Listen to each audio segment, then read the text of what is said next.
Jai Hind, everyone. I welcome you all to the Daily Class YouTube channel, and in this video, we are going to talk about discourse markers. अगर आपने 2025 के question paper देखे हैं of both CDS और NDA दोनों के, अगर आपने क्वेश्चन पेपर देखे हैं तो आपको एक नया सेक्शन दिखा होगा, दैट इज डिस्कोर्स मार्कर्स। और ये एक ऐसा सेक्शन है जो कि CDS के लिए तो इम्पॉर्टेंट है ही, क्योंकि यहाँ पर आपके 5 क्वेश्चंस दोनों बार पूछे गए हैं, राइट। और NDA के लिए ज़्यादा इम्पॉर्टेंट हो जाता है, क्योंकि यहाँ पर 10 आउट ऑफ 50 क्वेश्चंस आपके केवल इसी सेक्शन से पूछे जा रहे हैं। तो आपके मतलब 40 नंबर केवल डिस्कोर्स मार्कर्स से होने वाले हैं, क्लियर। तो इसलिए ये सेक्शन बहुत ज़्यादा इम्पॉर्टेंट हो जाता है। और इसकी हम इस तरीके से यहाँ पर बात करने वाले हैं कि इस वीडियो के अलावा आपको डिस्कोर्स मार्कर्स के लिए और कहीं नहीं जाना पड़ेगा। क्यों मैं ये कह रहा हूँ? क्योंकि यहाँ पर सबसे पहले आपको मिलने वाले हैं रूल्स। अब आप सोचेंगे क्या इसके भी कुछ रूल्स होते हैं? हाँ, डेफिनेटली। देखो, हर एक चीज़ के ना दुनिया में रूल्स होते हैं। तो इनके रूल्स की पहली हम बात करेंगे। क्या यहाँ पर टिप्स ट्रिक्स हो सकती हैं जिनकी मदद से हम इन क्वेश्चंस को आसानी से सॉल्व कर सकते हैं? दूसरी बात, यहाँ पर जितने भी आपके PYQs एग्जिस्ट करते हैं वो सारे हम सॉल्व करने वाले हैं। अब PYQs ऑब्वियसली यहाँ पर आपके CDS के 10 क्वेश्चंस हो गए और 20 क्वेश्चंस हो गए NDA के, तो आपके 30 क्वेश्चंस ही एग्जिस्ट करते हैं, ये सारे हम सॉल्व करेंगे। और लास्ट में मैं आपको बताऊंगा कि एक्चुअली ये जो डिस्कोर्स मार्कर्स हैं इनका सोर्स क्या है, कहाँ से ये पूछे जा रहे हैं, आखिर क्या ये कोई बहुत अनोखी चीज़ है या फिर ये आपके सामने रहती है, बस आप ध्यान नहीं दे पा रहे हो। ये सारी चीज़ें मैं आपको बताने वाला हूँ। तो ऑब्वियसली इस वीडियो में आप काफ़ी ज़्यादा चीज़ें सीख जाओगे। उसके बाद कुछ चीज़ें मैं प्रैक्टिस के लिए आपको बताऊंगा, वो आपको फॉलो करना होगा। और एग्जाम में definitely I am very sure कि आप बहुत अच्छा परफॉर्म करने वाला हो इस वाले सेक्शन में, राइट। चलो, और before I start, this is my number 9264922851। अगर आपका कोई भी डाउट है या फिर आपका कोई भी सजेशन है तो आप मुझे टेक्स्ट कर सकते हैं। और PDF आपको मिल जाएगी डेली क्लास टेलीग्राम चैनल पर। तो लिंक मैं दे दूंगा डिस्क्रिप्शन में, वहाँ से आप डाउनलोड कर सकते हैं। क्योंकि यार इस वीडियो की PDF भी बहुत इंपॉर्टेंट है, क्योंकि यहाँ पर देखो मैंने बनाए हैं सारे रूल्स। ये सारे रूल्स आपको मिलने वाले हैं और साथ में आपको मिलने वाले हैं क्वेश्चंस, ये सारे, ठीक है, सारे एक साथ आपको क्वेश्चंस भी मिल जाएंगे, राइट। तो ये आपको रिवीजन में काफ़ी ज़्यादा हेल्प करने वाली है PDF, राइट। चलो फिर शुरू करते हैं और देखते हैं कि पहला रूल आखिर क्या कहता है। लेट अस सी। तो यार सबसे पहले देखते हैं कि आपके डिस्कोर्स मार्कर्स होते क्या हैं। ये समझने के लिए आप ये देखो कि जब भी आप ड्राइव करते हो, ड्राइव करते टाइम आपको डायरेक्शन कहाँ से मिलती है? डायरेक्शन मिलती है सिग्नल से। उसी तरीके से जब आप रीड करते हो तब भी आपको डायरेक्शन चाहिए होती है। तो ये मिलती है हमें डिस्कोर्स मार्कर से। अब ये क्या है? आप कहोगे कि क्या हमें रीड करते टाइम भी डायरेक्शन चाहिए होती है? तो हाँ, डेफिनेटली आपको डायरेक्शन चाहिए होती है। रीड करते हो आप कोई भी आर्टिकल तो वहाँ पर होते हैं, जैसे कि लिए सेंटेंस 1 है, सेंटेंस 2 है, सेंटेंस 3 है, ये सारे लिखे हुए हैं। अब आपको समझना होता है कि इनके बीच में किस टाइप का कनेक्शन है, किस टाइप का रिलेशनशिप है, राइट। और ये आपको बताएंगे डिस्कोर्स मार्कर्स। रिलेशनशिप कैसी हो सकती है? रिलेशनशिप होती है कि हमारा जो S2 है वो रिजल्ट हो सकता है S1 का, या फिर दोनों के बीच में कॉन्ट्रास्ट हो सकता है, दोनों ऑपोजिट बातें कर रहे हैं, या फिर हमें लगता है कि यहाँ पर कहीं ना कहीं टाइम या फिर अपडेट की बात हो रही है, या फिर हो सकता है कि पहले वाले पर एम्फेसिस दिया जा रहा है, फोर्स किया जा रहा है, पहले उन्होंने कोई बात बोली है उसी पर और ज़्यादा यहाँ पर फोकस किया जा रहा है, राइट। तो इस तरीके की अगर बातें हैं तो ये वाली जो डायरेक्शन है ये हमें मिलती है डिस्कोर्स मार्कर से। अब ये कोई भी ऑथर यूज़ क्यों क्यों करता है? ये एक्चुअली यूज़ करते हैं ताकि हमारी जो राइटिंग है थोड़ी और अच्छी दिखे, थोड़ी सी इंगेजिंग लगे, राइट। जो भी यहाँ पर रीडर है ना वो यहाँ पर इंगेज करके पढ़े, उसे थोड़ा सा लगता है कि अच्छा देखता हूँ आगे क्या हो रहा है, यहाँ पर रिजल्ट निकल के आ रहा है, कॉन्ट्रास्ट हो रहा है, राइट। तो ये जो सिग्नल्स हैं ये आपको समझने पड़ेंगे और यही बात मैं इस वीडियो में करने वाला हूँ, इन पर ही फोकस यहाँ पर हम ज़्यादा करेंगे। तो जैसे के लिए आपका जैसे देयर फोर होता है ना, देयर फोर दिखाता है रिजल्ट को, रिजल्ट का सिग्नल होता है देयर फोर, मतलब इसलिए। हम्म फिर होता है आपका हाउ एवर है, हाउ एवर क्या दिखाता है? हाउ एवर कॉन्ट्रास्ट का सिग्नल दिखाता है। बट देन है हमारा मीन वाइल। मीन वाइल हमें दिखाता है टाइम या अपडेट का signal. Then we have indeed. Indeed दिखाता है एम्फेसिस का सिग्नल। क्लियर। अब यहाँ पर एग्जाम्पल की मदद से समझो, जैसे के लिए यहाँ पर हम देखते हैं आपका ब्लैंक है, मान लिया यहाँ पर ब्लैंक है। अब आप इस सेंटेंस को पढ़ो, the team lost the first match, they improved later. इसको मत पढ़ो। अब आप सोचो कि पहले वाले में यहाँ पर बात हुई है the team lost the first match, पहली वाली मैच जो है हार गए हैं, और फिर इन्होंने इम्प्रूव कर लिया है खुद को। तो इसका मतलब कहीं ना कहीं कॉन्ट्रास्ट दिख रहा है ना। अगर कॉन्ट्रास्ट दिख रहा है और हमारे सामने यहाँ पर ये मान लिया चार ऑप्शंस दिए होते, तो आप किसको पिक करते? अगर आप ये चीज़ समझ गए तो आप इजीली कह सकते हो कि हाँ, मुझे यहाँ पर कॉन्ट्रास्ट वाला पिक करना चाहिए। अब मैं आपको अभी लिस्ट दे दूंगा कि रिजल्ट वाले कौन कौन से होते हैं, कॉन्ट्रास्ट कौन से दिखाते हैं, एम्फेसिस कौन से दिखाते हैं। अब आप ये समझ जाओगे तो आप इजीली यहाँ पर अटेम्प्ट कर दोगे, बोलोगे कि यहाँ पर हाउ यूर जो है वो होना चाहिए। हम्म इस तरीके से आप बाकी वालों को एलिमिनेट कर सकते हो। क्लियर है? तो आप अगर ये समझ गए कि आपका, आप यहाँ पर ये चीज़ अगर आप समझ गए कि देखो यहाँ पर ये जो सिग्नल है ये कितना ज़्यादा इम्पॉर्टेंट है, कि रिजल्ट है, कॉन्ट्रास्ट है। अब यही चीज़ देखो अगले वाले रूल में हमारी यही बात हो रही है कि जो मीनिंग होती है ना, वो इतनी ज़्यादा इम्पॉर्टेंट नहीं होती जितना आपका फंक्शन इम्पॉर्टेंट होता है। फंक्शन यही समझ लो कि आपका जो सिग्नल है ये बहुत इंपॉर्टेंट है। तो कभी भी आपको ब्लैंक दिखे, ब्लैंक में आपने सेंटेंस में सोचना है कि सेंटेंस एक्चुअली यहाँ पर कर क्या रहा है, क्या कर रहा है सेंटेंस। सेंटेंस यहाँ पर कुछ ऐड कर रहा है, मतलब पहले एक बात बोली है उसी में कुछ और ऐड कर दिया।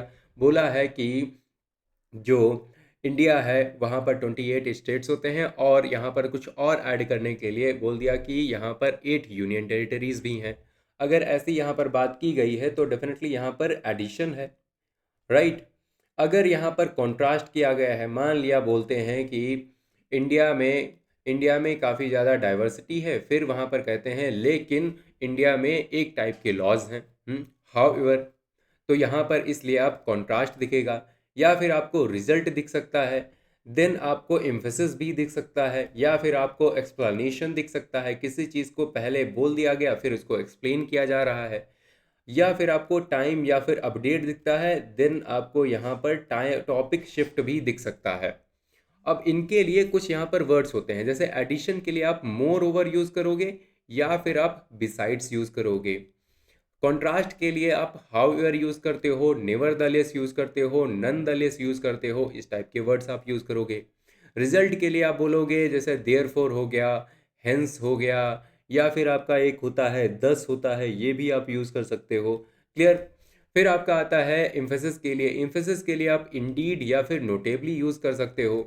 एंड एक्सप्लेनेशन के लिए आप इन अदर वर्ड्स बोल सकते हो, कहते हैं ना कि दूसरे शब्दों में कहें तो ऐसी बात है। और टाइम या अपडेट के लिए आप मीन वाइल को यूज़ करोगे। Clear. And then we have topic shift के लिए मैं बात कर रहा था यहाँ पर इंडिया के ज्योग्राफी की, देन मैं अचानक से कहता हूँ कि और इकोनॉमी की बात करें, incidentally if we talk about the economy of the country then the situations are completely different, right. तो ये हम बोल सकते हैं। तो इंसिडेंटली आपका टॉपिक शिफ्ट जब होता है तब वहाँ पर यूज़ करते हैं। अब यहाँ पर एग्जाम्पल से समझो, मान लिया यहाँ पर भी आपका ब्लैंक दिया हुआ है, और फिर इसको पढ़ते हैं, the policy failed, a new strategy was introduced. अगर हम ऐसी बात कर रहे हैं तो आप समझोगे पॉलिसी अगर फेल हुई है, तो पॉलिसी अगर फेल हुई है तो उसी की वजह से तो नई स्ट्रेटजी यहाँ पर इंट्रोड्यूस की गई होगी। तो आप समझ सकते हो यहाँ पर कहीं ना कहीं रिजल्ट दिख रहा है पहले वाले का। अगर ये पॉलिसी फेल ना होती तो हमें नई नई जो स्ट्रेटजी है उसे इंट्रोड्यूस करने की ज़रूरत ना पड़ती। तो इसलिए आप यहाँ पर देयर फॉर लगाओगे, the policy failed therefore a new strategy was introduced. Clear. चलो नेक्स्ट रूल की बात करते हैं। नेक्स्ट रूल हमारा कहता है सेंटेंस का सिग्नल आइडेंटिफाई करो। तो सबसे पहले आपने क्या करना है, सेंटेंस का सिग्नल आइडेंटिफाई करना है कि यहाँ पर एडिशन है, कॉन्ट्रास्ट है, रिजल्ट है, टाइम है, या फिर एम्फेसिस है। अब इस चीज़ को आप कैसे समझोगे? तो यहाँ पर एक चीज़ समझो, अगर हमें एक्स्ट्रा इन्फॉर्मेशन दी गई है तो हम कह सकते हैं यहाँ पर एडिशन मार्कर हम लगाएंगे। अगर हमें अपोजिट आइडिया दिया गया है तो हम कह सकते हैं कि आपका जो कॉन्ट्रास्ट मार्कर हो गया। अगर यहाँ पर फाइनल डिसीजन की बात की गई है देन विल से कि रिजल्ट मार्कर होना चाहिए। एंड अगर यहाँ पर न्यूज़ अपडेट की बात की गई है देन वी कैन से कि यहाँ पर टाइम मार्कर की बात करनी चाहिए, और यहाँ पर अगर स्ट्रॉन्ग स्टेटमेंट की बात है देन वी कैन से कि आपका एम्फेसिस वाले जैसे के लिए इंडीड होता है ना, या फिर नोटेबली होता है, तो इस टाइप के जो वर्ड्स होते हैं वो यूज़ करने पड़ेंगे। फिर आप एग्जाम्पल की मदद से समझो कि आपका मान लो यहाँ पर ब्लैंक दिया है और हम कहते हैं the squad also has new players, फिर कहते हैं दे आर वेल ट्रेंड। हम कहते हैं कि कुछ यहाँ पर नए प्लेयर्स हैं और फिर कहते हैं कि दे आर वेल ट्रेंड, मतलब आप कुछ इन्फॉर्मेशन ऐड कर रहे हो। कुछ आप यहाँ पर और ज़्यादा ऐड करने की कोशिश कर रहे हो। अगर हम एडिशन ऐड करते हैं तो हम कहते हैं यहाँ पर एडिशन मार्कर लगना चाहिए। एडिशन मार्कर में ही आपका मोर ओवर लाता है, इसलिए आप यहाँ पर मोर ओवर लगा दोगे। मान लिया एक दो यहाँ पर फाइनल वाले या फिर अपोजिट वाले या फिर इंडीड भी ऑप्शन में था तो उन्हें आप इजीली एलिमिनेट कर दोगे। क्लियर? चलो नेक्स्ट रूल की बात करते हैं। नेक्स्ट रूल देखो यार, बड़ा ही इंटरेस्टिंग है, काफ़ी ज़्यादा इंटरेस्टिंग है। इसको बहुत ही ध्यान से देखना। ये है आपका कॉमा टेस्ट। कॉमा टेस्ट क्या होता है? ये होता है कि आपको पहले पैटर्न देखना होता है। इस तरीके के मैं बहुत सारे पैटर्न इस वीडियो में आपको बताने वाला हूँ, ठीक है? तो यहाँ पर हमें पैटर्न देखना होता है, लेकिन यहाँ से ये वाला जो पैटर्न है ये काफ़ी इंटरेस्टिंग है, इसलिए मैं आपको यहीं पर बता देता हूँ। देखो कुछ टाइम में आपको दिखेगा किसी किसी क्वेश्चन में कि एक ब्लैंक दिया होगा, ब्लैंक के साथ में यहाँ पर लगा होगा कॉमा, और फिर आपका जो है सेंटेंस स्टार्ट होगा। अगर ऐसा है मतलब हमें एक यहाँ पर एक वर्ड को फिल करना है, एक डिस्कोर्स मार्कर को, और उसके जस्ट बाद कॉमा लगा है और फिर आप देखते हो आपका सेंटेंस स्टार्ट होता है। तो कुछ वर्ड्स होते हैं वो एक्चुअली आ ही नहीं सकते ऐसे सिचुएशन में। कौन कौन से वर्ड्स जो हैं नहीं आ सकते आप देखोगे? ऑल दो नहीं आ सकता, वाइल नहीं आ सकता, बिकॉज ऑफ नहीं आ सकता। अब ये वर्ड्स हमारे क्यों नहीं आ सकते आप ये चीज़ समझो। आपने कभी भी ऑल दो के बाद में कॉमा नहीं देखा होगा। कभी भी आपने ऐसे नहीं देखा होगा कि वाइल लिखा हुआ है और उसके बाद कॉमा लगा हुआ है फिर आपका सेंटेंस स्टार्ट होता है, ऐसा कभी नहीं होता। बिकॉज ऑफ के बाद में कॉमा कभी स्टार्ट नहीं होता। तो इनको आप इजीली एलिमिनेट कर सकते हो अगर इस टाइप के ऑप्शन आपको ऐसे वाले पैटर्न में दिख जाएं तो आप यहाँ पर किनको यहाँ पर यूज़ कर सकते हो, जैसे मीन वाइल हो गया। मीन वाइल के बाद आपको कॉमा लगाना पड़ता है, इंडीड के बाद आपको कॉमा लगाना पड़ता है, देयर फोर के बाद कॉमा लगाना पड़ता है, नोटेबली के बाद भी आपको कॉमा लगाना पड़ता है। तो ये वाली जो चीज़ें हैं, ये वाले ऑप्शंस को आप कह सकते हो कि हाँ इनको हम यूज़ कर सकते हैं। देखो लास्ट में तो मीनिंग आपके काम आएगी कि आपकी एग्जैक्ट जो मीनिंग क्या होती है, लेकिन उससे पहले आप इन सारे फंक्शंस को समझो इजीली, है ना? तो ये आपको करना होगा। और इनको क्या कहते हैं? इनको एक्चुअली यहाँ पर डिस्कोर्स एडवर्ब कहते हैं। तो यहाँ पर एक्चुअली आपको डिस्कोर्स एडवर्ब्स यूज़ करने पड़ते हैं, राइट? और ये एक्चुअली जो होते हैं आपके, जैसे ऑल दो हो गया, वाइल हो गया, बिकॉज ऑफ हो गया। बिकॉज ऑफ के बाद में कहीं ना कहीं एक नाउन या फिर नाउन फ्रेज आता है। अगर हमें नाउन या फिर नाउन फ्रेज दिख जाए तो हम कह सकते हैं कि आपका बिकॉज ऑफ यूज़ होगा। वाइल या फिर ऑल दो के बाद में कंप्लीट आपका क्लॉज यूज़ होता है, एक क्लॉज को हमें यूज़ करना पड़ता है। क्लियर बात है? यहाँ पर समझो, जैसे कि लिए एग्जांपल है आपका, यहाँ पर हम समझ लेते हैं कि ये आपका ब्लैंक है, लिखा है the leader addressed the media. तो हमारे सामने ऑप्शन मान लिया ऑल दो भी होता, वाइल भी होता, बिकॉज ऑफ होता और मीन वाइल होता, तो हम बाकी तीनों को एलिमिनेट कर देते, बोल देते हम मीन वाइल यहाँ पर होना चाहिए। Mean while the leader addressed the media. Clear? चलो नेक्स्ट रूल की बात करते हैं, that is the grammar shape rule. ये क्या है? देखो हर डिस्कोर्स मार्कर का स्ट्रक्चर जो होता है वो अलग होता है। अब इस स्ट्रक्चर की बात करते हैं। वर्ड है, हमने देखा वर्ड के बाद में आपका यहाँ पर जैसे वर्ड है उसके बाद यहाँ पर कॉमा लगा है और फिर आपका सेंटेंस जो है वो स्टार्ट हो रहा है। तो इस तरीके से अगर जा रहा है तो हम बोलेंगे यहाँ पर आपका मीन वाइल यूज़ हो सकता है, सही बात है। इंडीड आपका यूज़ हो सकता है, सही है। देयर फोर भी यूज़ हो सकता है। और मान लिया वर्ड है, फिर आपका सीधा क्लॉज स्टार्ट हो जा रहा है, सीधा आपका सेंटेंस जो है वो स्टार्ट हो जा रहा है, तो हम बोलेंगे यहाँ पर हम ऑल दो यूज़ कर सकते हैं और हम वाइल यूज़ कर सकते हैं। तो ये दो हम यूज़ कर सकते हैं। फिर आपका यहाँ पर कोई भी फ्रेज आता है, जैसे फ्रेज कौन सा है? वह फ्रेज है आपका बिकॉज ऑफ। फ्रेज क्या होता है? फ्रेज होता है अ ग्रुप ऑफ वर्ड्स। जब दो या दो से ज़्यादा वर्ड्स आते हैं तो हम बोलते हैं ये फ्रेज बन गया। उसके बाद आपका नाउन आना चाहिए। क्लियर? राइट। एग्जाम्पल की मदद से समझें, जैसे वाइल है द टीम इम्प्रूव्ड, तो वाइल के बाद एक्चुअली आपका कॉमा नहीं आता है, इसलिए ये वाला जो सेंटेंस है वो गलत हो जाएगा। मीन वाइल यहाँ पर आएगा, the team improved, right, mean while the team improved, इसलिए ये आपका सही हो जाएगा। क्लियर है? तो ये चीज़ काफ़ी आपको ध्यान में रखनी है, जिससे आपको काफ़ी आसानी मिलेगी। चलो नेक्स्ट रूल की बात करते हैं। रूल 6 टोन चेक रूल है। टोन चेक है, चलो ये चीज़ देखते हैं। देखो यूपीएससी यहाँ पर मोस्टली फॉर्मल एडिटोरियल जो होते हैं ना इंग्लिश के, उन्हें यूज़ करता है। इसीलिए तो मैं कई बार कहता हूँ ना कि रीडिंग बहुत इंपॉर्टेंट है, और रीडिंग अगर करनी भी है तो देखो न्यूज़पेपर पढ़ो। कई बार लोग कहते हैं ना, मेरे से कहते हैं कि यार नॉवेल पढ़ता हूँ, नॉवेल इनफ है। तो यार नॉवेल, हाँ अच्छी बात है, आपकी इंग्लिश अच्छी हो रही है, क्या आपका एग्ज़ाम में इस चीज़ को है, इस चीज़ से हेल्प मिलेगी? एग्ज़ाम में आपको अगर एग्जैक्टली हेल्प चाहिए रीडिंग से, तो मैं कहूँगा या फिर द हिंदू पढ़ो या फिर इंडियन एक्सप्रेस पढ़ो। आपको न्यूज़पेपर पढ़ने पड़ेंगे। और वहाँ भी आपके जो एडिटोरियल होते हैं, वहाँ की ही लैंग्वेज एक्चुअली यूज़ की जाती है आपके क्वेश्चन पेपर में। समझो, जैसे कि यहाँ पर कुछ फॉर्मल मार्कर्स होते हैं, इंडीड हो गया, या फिर है नोटेबली, या फिर है सिग्निफिकेंटली, या फिर है further, then we have hence. ये जो फॉर्मल मार्कर्स होते हैं, आप देखोगे कि इस टाइप की ही चीज़ें यूज़ होती हैं आपके यूपीएससी पेपर्स में।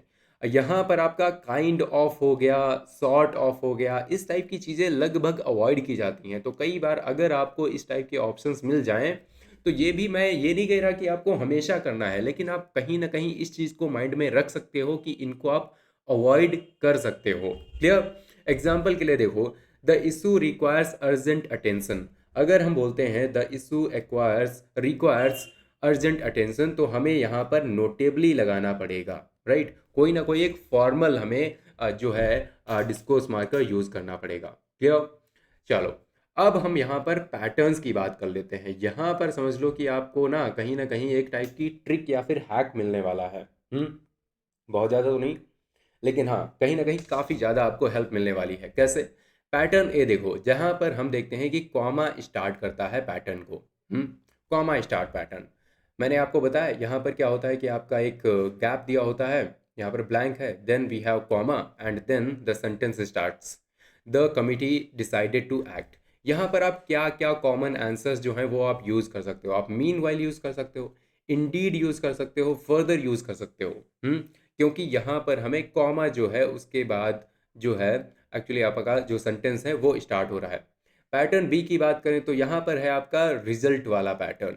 अगर आपको रिजल्ट दिख रहा हो, जैसे कि हम बात करें the system failed repeatedly and then we have hence new rules were introduced, ये आपका ब्लैंक दिया हुआ था हेंस की जगह पर। द सिस्टम फेल्ड रिपीटेडली, मतलब सिस्टम जो है बार बार यहाँ पर फेल हो रहा है। अब जब फेल होगा तो इसी की वजह से नए रूल्स इंट्रोड्यूस किए जाएंगे ना, तो इसलिए आपको हेंस लगाना पड़ेगा। Hence shows result. Pattern C की बात करें, so we have addition pattern. Addition pattern भी हो सकता है, जैसे के लिए आई इंजॉय टीचिंग एंड, ये आपका ब्लैंक दिया हुआ है। आई लर्न फ्रॉम स्टूडेंट्स, मतलब कि मैं कह रहा हूँ कि मैं यहाँ पर टीचिंग को एंजॉय करता हूँ। आई लर्न फ्रॉम स्टूडेंट्स, मतलब कहीं ना कहीं कुछ चीज़ें ऐड कर रहा हूँ मैं अपनी हॉबी में या अपनी एक चीज़ में। तो मैं यहाँ पर व्हाट इज़ मोर ऐड करूँगा, यहाँ पर फिट करूँगा। क्लियर? पैटर्न डी की बात करें तो आपका न्यूज़ रिपोर्ट टोन हो सकती है। आपकी टोन है और आपको लगेगा यहाँ पर न्यूज़ रिपोर्ट की जा रही है। The minister announced new reforms, अगर ऐसा आपको दिख जाए the minister announced new reform, मतलब ये तो आपका एग्जाम्पल है ना, ये तो सारे देखो सेंटेंसेस जो हैं वो एग्जाम्पल्स की तरह काम कर रहे हैं। आपको पैटर्न पर ध्यान देना है। तो यहाँ पर हम मीन वाइल को यूज़ कर सकते हैं। क्लियर? नेक्स्ट, नेक्स्ट पैटर्न क्या कहता है? नेक्स्ट पैटर्न कहता है एम्फेसिस पैटर्न। ये आपका एम्फेसिस दे रहा होता है। जैसे कि हम बात करें द थ्योरी, अगेन देखो ये आपका ब्लैंक है तो इसको छोड़ दो, कॉमा लगा हुआ है। The theory influenced modern politics, यहाँ पर हम क्या कह रहे हैं कि थ्योरी जो है उसने क्या किया है, मॉडर्न पॉलिटिक्स को इन्फ्लुएंस किया है। तो हम कहना चाह रहे हैं कि हाँ सच में इस थ्योरी ने इन्फ्लुएंस किया है, मॉडर्न पॉलिटिक्स को काफ़ी ज़्यादा इन्फ्लुएंस किया है। तो इसलिए हम इंडीड को यूज़ करेंगे। Then we have pattern F, इसमें हम टॉपिक शिफ्ट पैटर्न की बात करते हैं। यहाँ पर क्या है कि have you visited the library, मतलब क्या है, यहाँ पर हो सकता है दो दोस्त मिल गए, कुछ अजीब सी बात हो रही थी और एक को बात यहाँ पर काटनी है, कुछ अलग सी बात करनी है, तो वो क्या बोलेगा, have you visited the library. तो यहाँ पर हम यूज़ करेंगे incidentally have you visited the library. Then we have explanation pattern. Explanation pattern क्या कहता है, यहाँ पर हम कहते हैं कि the problem is wrong assumption, right. तो यहाँ पर हम कहीं ना कहीं कुछ चीज़ों को एक्सप्लेन करने की कोशिश कर रहे हैं। एक्सप्लेन जब हम करते हैं तब हम बोलते हैं इन अदर वर्ड्स, राइट। तो ये कुछ आपके पैटर्न हैं, इनको फिर से पढ़ना, फिर से इन पर थोड़ा सा सोचना। जब आप इनको सोचोगे ना, थोड़ी देर लेके बैठना, ये पीडीएफ तो आपको मिल ही जाएगी, तो इस पीडीएफ को ना पढ़ना, एक बार रिवाइज करना, फिर सोचना, थोड़ा सा दिमाग लगाना खुद का, आपको बहुत अच्छे से ये चीज़ें समझ आ जाएंगी। क्लियर।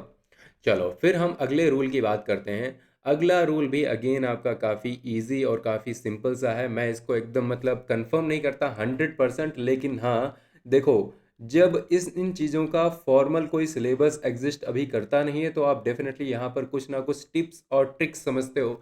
तो ये उनमें से ही एक है। जैसे कि कुछ आपके फेक फॉर्मल एडवर्ब्स होते हैं, बड़े दिखने में फैंसी से लगते हैं, राइट, लेकिन ये अक्सर सही होते नहीं हैं। जैसे के लिए आपको एग्जाम जो ऑप्शन में मिल जाएगा, इंगेजिंगली, राइट, या फिर इंडियरिंगली, या फिर प्रीडोमिनेंटली, या फिर बिलीवेबली, और फॉर्चुनेटली, राइट। तो ये जो होते हैं काफ़ी ज़्यादा फैंसी दिखते हैं, बट ये अक्सर सही होते नहीं हैं।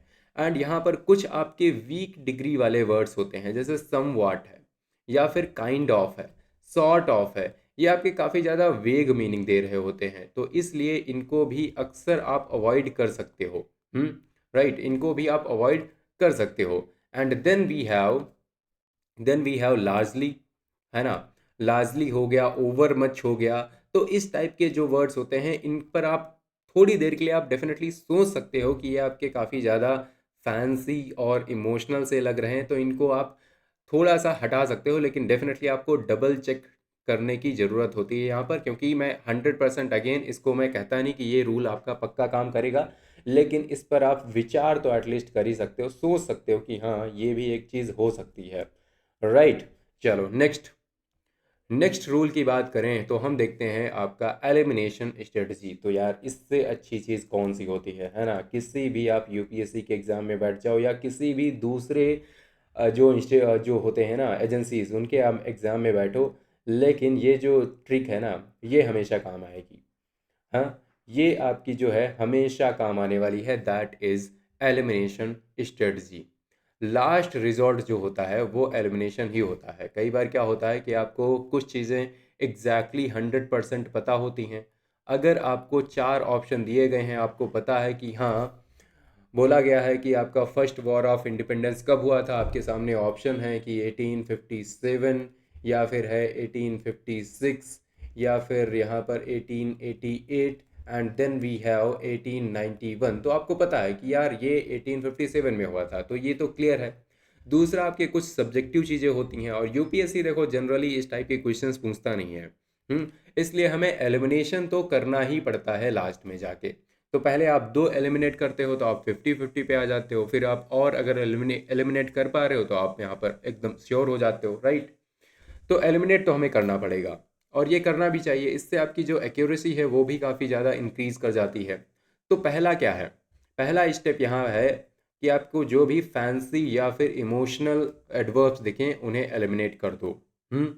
फिर है स्टेप 2, कॉमा पैटर्न आपको चेक करना है कि कॉमा यहाँ पर लगा हुआ है, अगर नहीं लगा हुआ है तो कहाँ पर लगा हुआ है, तो ये चीज़ें आपने देखनी है।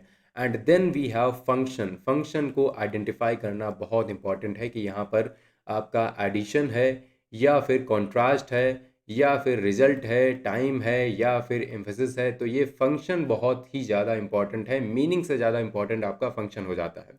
एग्जाम्पल है, यहाँ पर आपका ब्लैंक है, the squad also has new faces, also has new faces. Then again हम यहाँ पर मीन वाइल लगा सकते हैं। ऑप्शंस पे डिपेंड करता है, यहाँ पर ऑप्शंस नहीं दिए हैं, अभी हम क्वेश्चंस करेंगे तो अब आप और चीज़ें समझ पाओगे। क्लियर।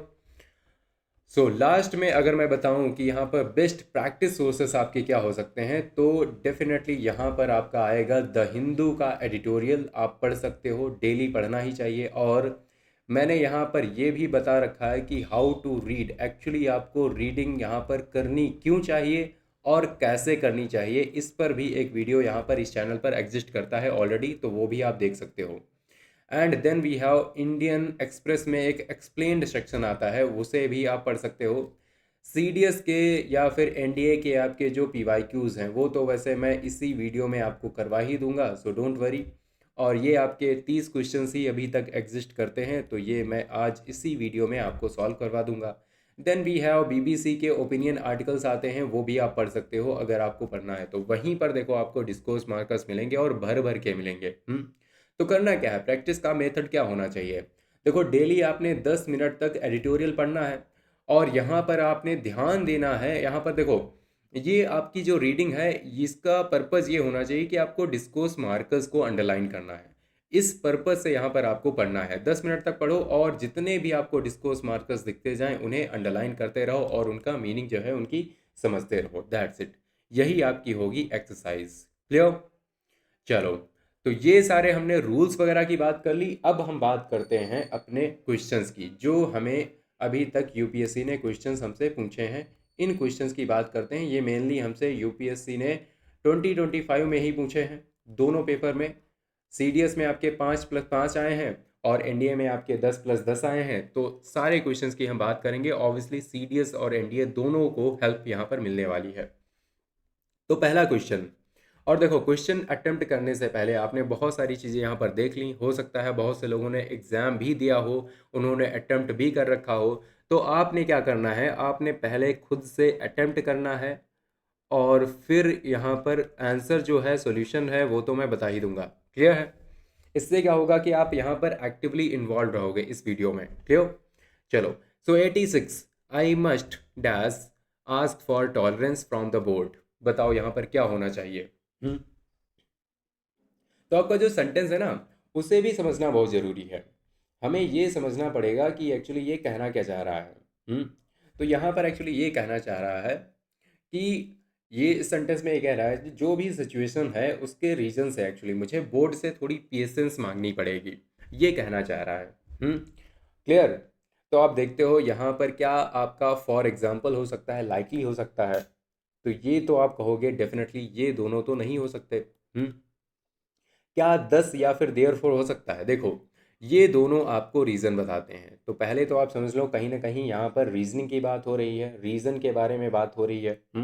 रीज़न नहीं, यहाँ पर रिजल्ट के बारे में बात हो रही है ना। कुछ ना कुछ यहाँ पर हुआ है, उसकी वजह से एक्चुअली इनको टॉलरेंस के लिए डिमांड करनी है, यहाँ पर पेशेंस के लिए डिमांड करनी है बोर्ड से। तो आपका देयर फोर या फिर 10 हो सकता है, लेकिन यहाँ पर आपका देयर फोर ही होगा। और मैंने आपको बताया था कि देयर फोर और 10 दोनों रिजल्ट के लिए आते हैं। तो 10 क्यों नहीं होगा? देखो 10 आपका आता है जब आप बात करते हो किसी भी प्रोसेस या फिर एक्सप्लेन करने की, जब आप एक्सप्लेन करना चाहते हो चीज़ों को, राइट, या फिर किसी भी प्रोसेस में जब आप होते हो तब आप बात करते हो 10 की। क्लियर? इसलिए आपका जो देयर फोर है दैट वुड बी करेक्ट। अब इसको एक बार ना, एक और चीज़ मैं बताऊंगा यहाँ पर, आपने ना अटेम्प्ट करने के बाद री रीड जरूर करना है। एक बार सेंटेंस को री रीड कर लेना फिल करने के बाद। जैसे मैं यहाँ पर लिख लेता हूँ कि यहाँ पर होगा क्या, देयर फोर। अगर देयर फोर होगा then I will read I must therefore ask for tolerance from the board. सही लग रहा है? बढ़िया लग रहा है? चलो नेक्स्ट पे चलते हैं। 87। 87 क्या है? 87 कहता है dash eloquent expression of this skepticism can be found in the high theory removed from the reality, right? तो यहाँ पर क्या है, ये कह रहे हैं कि ये जो भी डाउट है वो कॉम्प्लिकेटेड थ्योरीज में अच्छे से एक्सप्रेस होता है, जो रियल लाइफ से थोड़ी एक्चुअली दूर है। यही तो कहना चाह रहे हैं कि मतलब जो भी आपका डाउट है वो कॉम्प्लिकेटेड थ्योरीज में अच्छे से एक्सप्रेस हो जाता है, right? Can be found in the high theory removed from the reality, मतलब रियलिटी से काफ़ी दूर है, ये कहना चाह रहे हैं। तो आप देखोगे अनइंगेजिंगली होगा या फिर समवॉट, इंडीड और फॉर्चुनेट। एक और चीज़ ध्यान देना, यहाँ पर एक्चुअली आपका फॉर्चुनेट दिया हुआ है। फॉर्चुनेट आपके क्या होता है? ये एक्चुअली एडजेक्टिव होता है। तो एडजेक्टिव यहाँ पर नहीं आ सकता, तो ये तो बात क्लियर है। आपका फॉर्चुनेटली हो सकता था लेकिन फॉर्चुनेट नहीं हो सकता। सम वाट आपका नहीं आ सकता। सम वाट मतलब थोड़ा सा, इसका कोई तुक नहीं है। अनइंगेजिंगली मैंने बताया कि ये काफ़ी फैंसी से लगते हैं, लेकिन यहाँ पर ये एक्चुअली होगा नहीं। अनइंगेजिंगली का मतलब क्या है कि थोड़ा बोरिंग तरीके से, थोड़ा बोरिंग तरीके से, ऐसा कुछ नहीं है। हम क्या बोलेंगे, इंडीड, है ना, इंडीड। यहाँ पर हम इम्फेसिस देना चाह रहे हैं, हम कहना चाह रहे हैं कि हाँ, सच में एलोक्वेंट एक्सप्रेशन जो है इस स्केप्टिसिज्म का, इस डाउट का, इस कंफ्यूजन का, वो आपका जो आपकी थ्योरीज होती हैं उनमें तो एक्सप्लेन कर दिया जाएगा, लेकिन रियलिटी से काफ़ी दूर दिखाई देता है। क्लियर। और यहाँ पर कुछ आपके वर्ड्स आए हैं, देखो। हम जब भी पेपर करते हैं, मैंने आपको पीवाईक्यूज सॉल्व करने का एक तरीका बता रखा है। वो क्या है, वो एक्चुअली मैंने आपको ये बताया है, सबसे मोस्ट इफेक्टिव तरीका ये है कि आपने जब भी यहाँ पर कर रहे हो, जैसे मुझे यहाँ पर वर्ड्स मिल गए स्केप्टिसिज्म, या फिर मुझे मिल गया एलोक्वेंट, तो मैं इन वर्ड्स की मीनिंग भी देखूंगा। Although they are not part of antonym synonym या फिर आपका वोकैब का सेक्शन हो गया, उसके पार्ट नहीं है, लेकिन इन वर्ड्स की भी मीनिंग मुझे पता होनी चाहिए, राइट। सो एलोक्वेंट का मतलब क्या होता है, ये होता है जब आप पावरफुल तरीके से किसी चीज़ को एक्सप्रेस करते हो, तो ये आपका एक्सप्रेशन से रिलेटेड है, राइट। सो जब आप एक्सप्रेस करते हो किसी चीज़ को बड़े ही अच्छे से, तब उसे कहते हैं एलोक्वेंट। स्केप्टिसिज्म क्या होता है, इसका मतलब होता है आपका डाउट, राइट। ये सिंपल हम बोलें अगर वर्ड्स में, दैट इज डाउट। क्लियर। चलो नेक्स्ट चलते हैं। नेक्स्ट है आपका 88। I shall consider dash the narrow lines of argument articulated by philosophers. क्या होना चाहिए, देखो पहले समझ लो कहना क्या चाह रहे हैं। कहना चाह रहे हैं कि मैं यहाँ पर फिलोसफर्स को थोड़ा सा स्पेसिफिक आर्ग्यूमेंट्स पर फोकस करूँगा। यहाँ पर ये कहना चाह रहे हैं कि जो भी यहाँ पर फिलोसफर्स हैं उनके जो स्पेसिफिक आर्ग्यूमेंट्स हैं उन पर फोकस करना चाहिए। नैरो लाइंस जो है ना आर्ग्यूमेंट की, उन पर यहाँ पर फोकस करना चाहिए। तो क्या आपका सुई जनरस होगा, इन पार्टिकुलर होगा, मैटर ऑफ फैक्ट होगा, या फिर सेरेंडिपिटसली होगा? क्या होना चाहिए सही ऑप्शन? तो हम यहाँ पर देखते हैं आपका जो सही ऑप्शन है वो होना चाहिए इन पार्टिकुलर, राइट। इन पार्टिकुलर क्यों? क्योंकि यहाँ पर ना फोकस की बात हो रही है, यहाँ पर हो रही है फोकस की बात। जब भी फोकस की बात हो तो आप इन पार्टिकुलर ही बात करोगे, है ना। अब बात करते हो कि पर्टिकुलरली इस चीज़ पर हमें फोकस करना चाहिए, और इसी चीज़ की यहाँ पर बात भी कह रहे हैं। आई शैल कंसिडर, ये कंसिडर करने की बात कर रहे हैं या फिर फोकस करने की बात करते हुए दिखाई देते हैं। अब हम दूसरे ऑप्शंस की मीनिंग देख लेते हैं। आपके सामने सुई जनरस आया है, इसका मतलब क्या होता है? ये एक्चुअली आपका फॉरेन एक्सप्रेशन होता है, काफ़ी एग्जाम में पहले भी पूछा जा चुका है। इसका मतलब होता है आपका यूनिक, राइट। इसका मतलब होता है यूनिक। और सेरेंडिपिटसली पिटसली का मतलब ये होता है जब आप अचानक से कोई भी आपका लक मिल जाए ना, जैसे सडन लक इसे बोल सकते हैं। सडनली आप यहाँ पर कहीं मार्केट में घूम रहे थे, आपको एक आपका पुराना दोस्त मिल गया और आपको काफ़ी खुशी हुई, तो सडन जो लक होता है उसे हम बोल सकते हैं, राइट। सडन लक को हम बोल सकते हैं serendipitously. And matter of fact you know कि मतलब क्या होती है, सच बात जो होती है, जैसे कहते हैं as a matter of fact. ये बात यहाँ पर होती है। आर्टिकुलेट का मतलब क्या होता है? आर्टिकुलेट का मतलब होता है किसी भी चीज़ को यहाँ पर क्या करना, क्लियरली एक्सप्लेन करना, तो उसे बोलते हैं आर्टिकुलेशन। क्लियर। चलो नेक्स्ट। फिर है 89। 89 क्या होगा? 89 को पढ़ें अगर, तो हम देखते हैं dash comma, issues of religious plurality are embedded in the relationship between different followers of the party। क्या होना चाहिए? तो यहाँ पर कहना ये चाह रहे हैं कि यहाँ पर अलग अलग रिलीजन के लोगों के बीच रिलेशन में रिलीजियस डाइवर्सिटी का स्ट्रॉन्ग जो है रोल है। काफ़ी स्ट्रॉन्ग यहाँ पर रोल है, ये यहाँ पर कहना चाह रहे हैं। अगर इस चीज़ को यहाँ पर कहना चाह रहे हैं तो कहीं ना कहीं यहाँ पर इम्पोर्टेंस दिखाने की कोशिश हो रही है। यहाँ पर हमें इम्पोर्टेंस दिखाया जा रहा है, तो बताओ यहाँ पर ऑप्शन आपका क्या होना चाहिए? सम वाट होना चाहिए, सिग्निफिकेंटली, या फिर अनएक्सपेक्टेडली, या फिर ओवर मच? क्या होना चाहिए? तो हम देखते हैं यहाँ पर आपका सिग्निफिकेंटली होना चाहिए, राइट। सिग्निफिकेंटली मतलब इम्पॉर्टेंटली, काफ़ी हद तक, है ना, यही तो हम कह रहे हैं। इम्पॉर्टेंटली अगर हम बोलें काफ़ी हद तक, इम्पॉर्टेंटली या फिर काफ़ी हद तक, तो ये आपका होता है significantly, right. Issues of religious plurality, religious plurality का मतलब होता है जब आपके अलग अलग धर्म के, अलग अलग रिलीजन के लोग आकर साथ में काम करते हैं, तो उसे बोलते हैं religious plurality. And then we have embedded. Embedded का मतलब क्या होता है? जब कोई चीज़ काफ़ी ज़्यादा डीपली फिक्स्ड होती है ना, किसी भी चीज़ में काफ़ी ज़्यादा डीपली फिक्स्ड होती है, तो उसे बोलते हैं now this thing is embedded, right. ये हो सकता है। और बाकी ऑप्शंस आप समझ सकते हो कि अनएक्सपेक्टेडली, अचानक से, तो अचानक से कोई चीज़ नहीं होती है। ये आपकी अचानक नहीं होगी, ये आपकी क्या होगी, इम्पोर्टेंटली होगी, मतलब इस चीज़ को आप इम्पोर्टेंस देना चाह रहे हो। क्लियर। नेक्स्ट। नेक्स्ट हम पढ़ते हैं कि आपका dash comma we can take recourse to what I call an argument from our ordinary life. क्या होगा, सोचो जरा, क्या होगा? एग्रीवेटली होगा, फाइनली, फैटली, या फिर एक्सेप्टेबली? हम्म तो हम देखते हैं यहाँ पर आपका ऑप्शन जो है दैट शुड बी फाइनली। क्यों फाइनली होना चाहिए? We can take recourse to, recourse का मतलब क्या होता है? रिकोर्स का मतलब ये होता है कहीं पर भी शरण लेना, या फिर किसी चीज़ का सहारा लेना, या फिर शेल्टर, इंग्लिश में बोलें तो शेल्टर लेना। तो शेल्टर, आप यहाँ पर अगर ऐसी बातें हो रही तो कहीं ना कहीं ये कंक्लूजन की तरफ जा रही चीज़ें।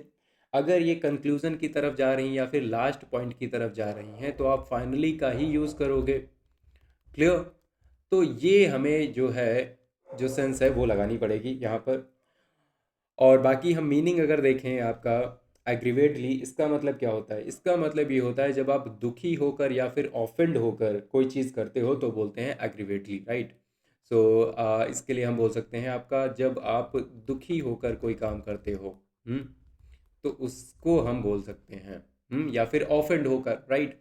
फैटली, फैटली का मतलब होता है डेंजरस तरीके से, बड़े ही डेडली तरीके से। तो आपका जो डेडली होता है उसे हम बोल सकते हैं। तो फैटली, अब फैटली तरीके से थोड़ी आर्ग्यूमेंट के आप लास्ट पॉइंट तक जाओगे, तो ये तो आपका फिर से नहीं बनेगा। एक्सेप्टेडली, एक्सेप्टेबली, ये भी आपका मतलब ठीक तरीके से, आपका एक्सेप्ट करने वाले तरीके से, ये भी नहीं है।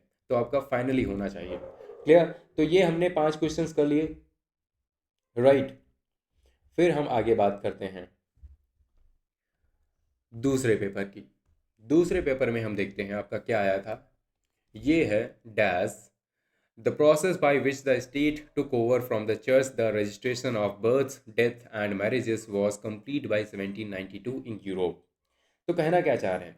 कहना ये चाह रहे हैं कि यूरोप में 1792 तक गवर्नमेंट ने चर्च से जो यहाँ पर ये जो काम है ना, रजिस्ट्रेशन का, बर्थ का, डेथ का, मैरिज का, ये सारा काम जो है ये ले लिया। ठीक है, गवर्नमेंट ने यहाँ पर ले लिया, किससे? गवर्नमेंट ने यहाँ पर चर्च से ये सारा काम जो है वो ले लिया है। क्लियर। हम्म तो यहाँ पर क्या होना चाहिए? Besides, however, later, instead. तो कहीं ना कहीं हम देखते हैं यहाँ पर आपकी जो है एडिशनल इंफॉर्मेशन की बात हो रही है, चीज़ें जो हैं वो ऐड की जा रही हैं। So here we are talking about additional information. So additional information, आप देखोगे एक ही चीज़ जो है वो दे रही है, that is the besides. Besides जो है, बिसाइड्स का मतलब होता है एडिशनली या फिर इसके अलावा। सो इसके अलावा जो भी प्रोसेस था वो भी स्टेट ने उस चीज़ को ले लिया। मतलब इससे पहले कहीं ना कहीं कुछ और चीज़ बात हो रही होगी कि गवर्नमेंट ने चर्च से क्या क्या जो है राइट्स ले लिए हैं, और वहीं पर हम देखते हैं आपका जो रजिस्ट्रेशन है बर्थ का, डेथ का, मैरिजेस का, ये भी ले लिया है। क्लियर। तो इसलिए आपका हाउएवर या फिर लेटर या फिर आपका इंस्टेड ये नहीं होना चाहिए। चलो नेक्स्ट। नेक्स्ट है आपका 87। 87 देखते हैं क्या है।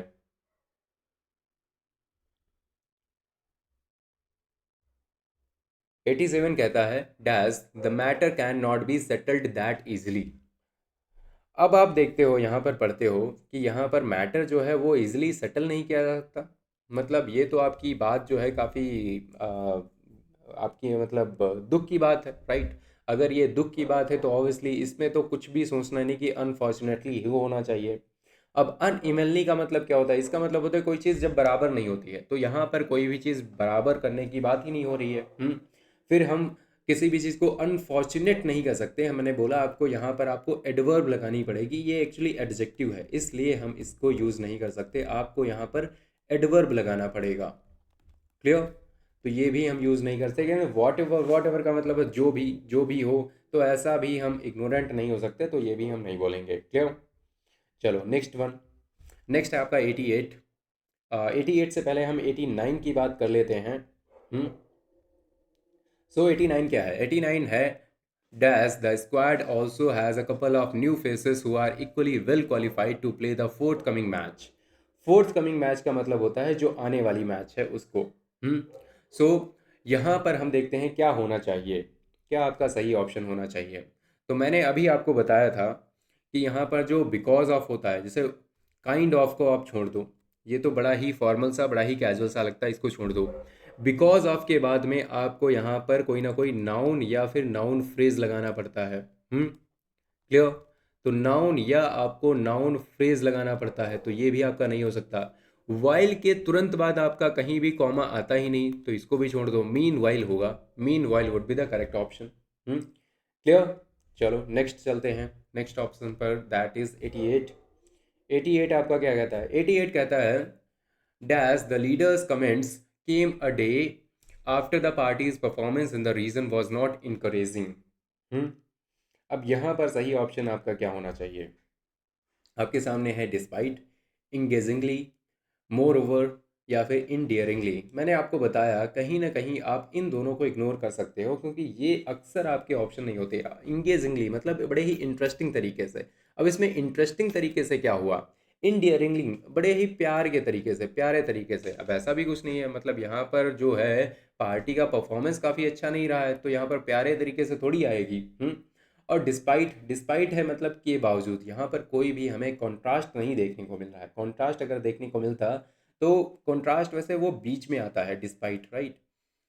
तो वहाँ पर हमें कॉमा भी नहीं देखने को मिलता है, राइट। तो हम मोर ओवर कह सकते हैं, मोर ओवर। मोर ओवर का मतलब होता है आपका और भी, राइट। फर्दर मोर, और भी मतलब यहाँ पर जो लीडर की परफॉर्मेंस है, हम कहते हैं जो पार्टी का परफॉर्मेंस अच्छा नहीं था, और नेक्स्ट डे लीडर ने कमेंट्स दिए। क्यों? चलो नेक्स्ट 90। 90 का होना चाहिए। 90 हम देखते हैं the principal was addressing the students on ways and means of conducting the sports meet of the college dash comma is responding to the opinion of one of the athletes. She wanted to learn about how more sports could be included in the meet. यहाँ पर क्या आपका सही option होना चाहिए? In spite of, while, still या फिर further? So in spite of का मतलब होता है आपका कॉन्ट्रास्ट। यहाँ पर कोई भी हमें कॉन्ट्रास्ट नहीं दिख रहा। वाइल मैंने आपको अभी बताया कि उसके बाद कॉमा नहीं आता है, इसको छोड़ दो। फिर है आपका स्टिल। स्टिल भी यहाँ पर फिर भी कि यहाँ पर भी इसका भी कोई तुक नहीं बनता, हम बोलेंगे फर्दर, है ना। उसने आगे और एडिशनली, एडिशनली मतलब पहली बात एड्रेस तो कर ही रही थी, यहाँ पर एडिशनली उन्होंने रिस्पॉन्ड भी करा। तो बस सिंपल सी बात है। क्लियर? अब यहाँ पर कोई डिफ़िकल्ट वर्ड्स तो दिख नहीं रहे, तो हम यहाँ पर आगे बढ़ते हैं। अब देखो हम बात करेंगे आपके एनडीए के क्वेश्चंस की। हमने कर ली है बात यहाँ पर आपके सीडीएस में जो भी क्वेश्चंस आए थे उनकी हमने बात कर ली। अब हम बात करते हैं आपके एनडीए में जो 20 क्वेश्चंस अभी तक पूछे गए हैं, उनमें क्या क्या आपके रिस्पॉन्सेज रहे हैं, लेट अस सी। तो 26 क्या कहता है? I can't be bothered to tell him what I think dash he would not listen to me. Okay, so क्या है यहाँ पर? मीन वाइल होना चाहिए, कॉमा तो दिया नहीं है, छोड़ दो इसको। In any case, in the meantime, somehow, क्या यहाँ पर सही ऑप्शन आपका होना चाहिए? तो हम देखते हैं आपका सम हाउ कोई भी सेंस नहीं बनाता। मतलब यहाँ पर कहने की कोशिश क्या कर रहे हैं, पहले ये समझ लो। यहाँ पर ये कह रहे हैं कि मैं उससे अपनी बात बोलने की भी मेहनत नहीं करूँगा, वो मेरी बात नहीं सुनेगा। अगर वो मेरी बात नहीं सुनेगा मतलब वैसे भी वो मेरी बात नहीं सुनेगा, इसलिए मैं मेहनत नहीं करूँगा। वैसे भी की मीनिंग आपकी क्या होती है? In any case he would not listen to me. Right, इसलिए आपका इन एनी केस यहाँ पर सही ऑप्शन होना चाहिए। नेक्स्ट है आपका 27। 27 कहता है dash comma if the referee points his fingers this indicates that someone has done something wrong. क्या होना चाहिए यहाँ पर? हम यहाँ पर बोलें, ये कहना चाह रहे हैं कि अगर रेफरी का फिंगर यहाँ पर पॉइंट करे तो इसका मतलब किसी ने कोई भी गलती करी है। राइट। तो ये कैसे कहना चाहेंगे? On the contrary, what ever more, briefly या फिर एज रिगार्ड्स। कैसे? ऑन द कॉन्ट्ररी मतलब बिल्कुल अपोजिट। अब बिल्कुल अपोजिट की कोई यहाँ पर सेंस नहीं आती है, कोई भी यहाँ पर सेंस नहीं है। वॉट एवर मोर, ये भी आपका कोई ग्रामेटिकली सही चीज़ नहीं है। एज रिगार्ड्स मतलब के बारे में, ये भी चीज़ सही नहीं है। आप बोलोगे ब्रीफली, अगर शॉर्ट में बोलें तो रेफरी जब भी फिंगर अपनी खड़ी करेगा इसका मतलब किसी ने गलती करी है। अब मान लिया यहाँ पर कुछ लोग डिस्कशन कर रहे थे तो उसने यहाँ पर समराइज़ कर दिया, ब्रीफ में यहाँ पर सबको बता दिया, शॉर्ट में यहाँ पर क्या किया, समराइज़ कर दिया बात को। क्लियर। चलो नेक्स्ट वन। नेक्स्ट है आपका 28। 28 है comma dash have you been to the local library yet. अब ये चीज़ यहाँ पर पूछी जा रही है तो आपने देखा सॉर्ट ऑफ है, frankly, all the same, incidentally. तो हमने देखा था कि यहाँ पर मान लिया दो तीन लोग बात कर रहे थे, उसमें से बात जो है अजीब तरीके से हो रही थी, अजीब किसी टॉपिक के बारे में हो रही थी, तो एक को पसंद नहीं आई, उसने यहाँ पर टॉपिक को चेंज कर दिया। Have you been to the library yet, right. तो आप बोलोगे इंसिडेंटली, इंसिडेंटली मतलब वैसे, बाय द वे, है ना, इसका मतलब होता है बाय द वे। जब आप बोलते हो ना कई बार कॉमन लैंग्वेज में बाय द वे, अब यूपीएससी यहाँ पर फॉर्मल चीज़ों के पीछे जाती है तो वो बाय द वे नहीं बोलेगी, वो बोलेगी इंसिडेंटली। तो बोलते हैं ना कि वैसे ये बताओ कि तुमने लाइब्रेरी अभी तक विजिट करी है या नहीं। सो कैजुअली यहाँ पर टॉपिक को चेंज किया जाता है, राइट। फ्रैंकली होता है आपका ऑनेस्टली। तो इससे एक तो एक्चुअली आपको जो बेटर ऑप्शंस हैं वो उनके पीछे जाना है। एक चीज़ और मैंने पिछले वीडियोस में क्लियर करी है कि यूपीएससी का देखो आजकल मूड क्या है। पहले यूपीएससी में जो होता था that fight was right versus wrong, ठीक है। अब यहाँ पर वो वाला राइट नहीं लिखूंगा मैं, यहाँ पर मैं लिखूंगा कि मतलब राइट ऑप्शंस होते थे और कुछ यहाँ पर रॉन्ग ऑप्शंस होते थे। तो राइट और रॉन्ग के बीच में आपको यहाँ पर सेलेक्ट करना पड़ता था। लेकिन आजकल क्या हो गया है कि राइट वर्सेस मोर राइट की बात हो रही है, मतलब करेक्ट वर्सेस मोर करेक्ट की बात हो रही है, राइट। तो यहाँ पर ये चीज़ चल रही है कि यहाँ पर देखो ऑप्शन जो है वो करेक्ट हो सकता है लेकिन कुछ ऑप्शंस होते हैं वो ज़्यादा करेक्ट होते हैं, तो ज़्यादा करेक्ट के पीछे आपको जाना पड़ेगा। Then we have 32। अब 32 यहाँ पर क्या कहता है, 32 देखें तो यहाँ पर dash comma this issue is likely to be discussed when the council meets next. तो जब भी यहाँ पर आपका ये कह रहे हैं कि ये इशू नेक्स्ट मीटिंग में डिस्कस हो सकता है, अगर डिस्कस हो सकता है तो ये क्या होगा यहाँ पर अकॉर्डिंगली, लाइक वाइज, ब्रीफली या फिर एज पर रिपोर्ट्स। तो हम कई बार कहते हैं ना कि मतलब हो सकता है एज पर रिपोर्ट्स, यहाँ पर सूत्रों के हवाले से कुछ खबर आ रही है मतलब एज पर रिपोर्ट्स कि ये आपका जो टॉपिक है वो डिस्कस हो सकता है। क्लियर। चलो नेक्स्ट 29। 29 आपका क्या है, 29 कहता है dash comma women are healthier and are living longer than ever before, indeed on an average they can expect to live 5 years longer than men। क्या यहाँ पर सही ऑप्शन होना चाहिए। हम यहाँ पर कह रहे हैं कि विमेन अब ज़्यादा हेल्दी और लॉन्ग लाइफ जी रही हैं, so to a large extent as regards as far as turning now, क्या होना चाहिए। तो हम यहाँ पर बात कर रहे हैं एज रिगार्ड्स। एज रिगार्ड्स होता है कि के बारे में, किसी के बारे में जब आप बात करते हो तो ये आपका नहीं होना चाहिए। एज फार एज का मतलब होता है जहाँ तक, तो ऐसा भी कुछ नहीं है। फिर है टर्निंग नाउ, मतलब अब यहाँ पर मुद्दे की बात करते हैं, टर्निंग नाउ, है ना। तो अब मुड़ते हुए जब आप बात करते हो ना तो आप टर्निंग नाउ ऐसी बात करते हो, तो ऐसी कोई सेंस नहीं आ रही है। यहाँ पर हम बात कर रहे हैं कि थोड़ा सा डिग्री की या फिर इंटेंसिटी की, तो हम कह सकते हैं to a large extent. To a large extent women are healthier and are living longer than ever before. Again यहाँ पर जो रीड करने का जो मैंने आपको बताया था ये ज़रूर करना, मतलब एक बार आपने पेपर पर यहाँ पर आप टिक करोगे, ऐसे करके आप टिक कर लोगे और फिर जब आप ओएमआर में फिल करने जाओगे तो इस बीच में एक बार आपको रीड कर लेना है। क्लियर।